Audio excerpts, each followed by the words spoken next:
Hello again, my fellow Windows Phone developers. This is Lance McCarthy, Nokia Developer Ambassador.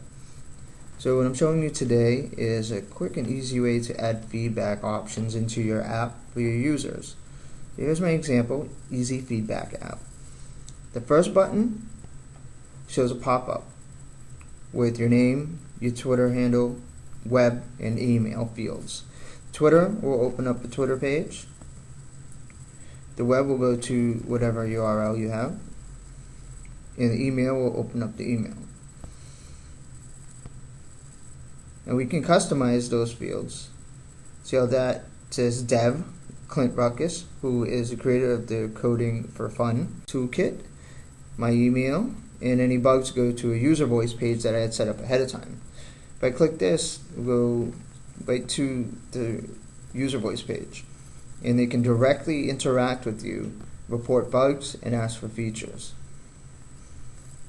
Now lastly, I want to show you this pop-out from the app bar. This was created by Scott Lovegrove and added to the Coding for Fun toolkit.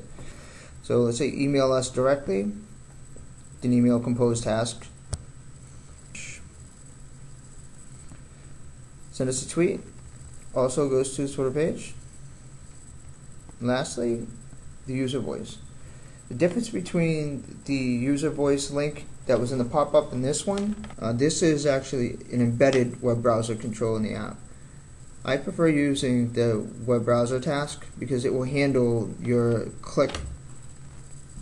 If I was to hit back, it'll go right back to my app instead of handling that back click. Alright, so let's see what's going on here. On my main page XAML, I have a couple buttons here that I showed you. They're click events. There's the app bar button right there.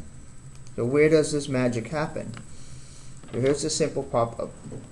In the Coding for Fun toolkit, you just add the using statement to your page. Now in that first button, click event, I new up a new instance of an about prompt. In the constructor, I set the title, which shows across the top, and the version number, which gets put in the bottom right.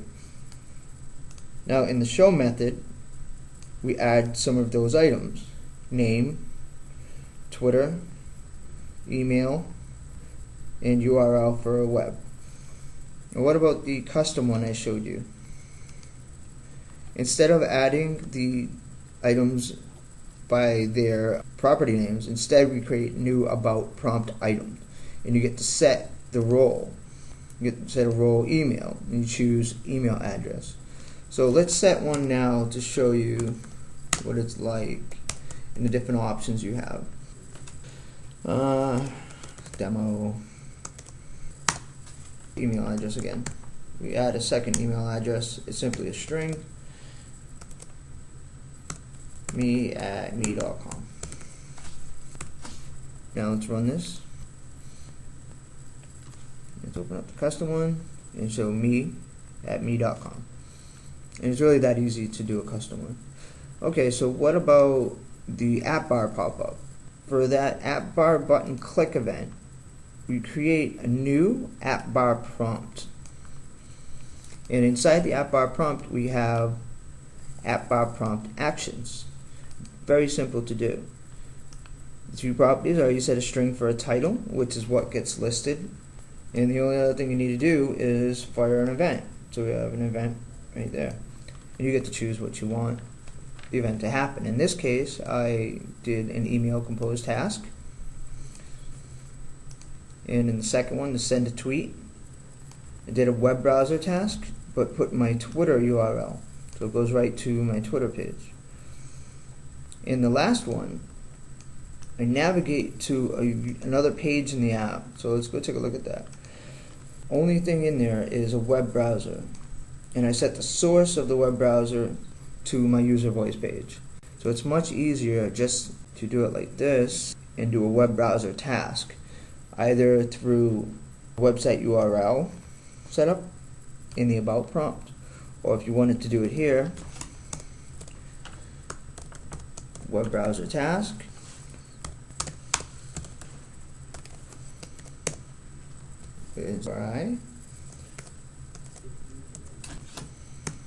wb task dot show this.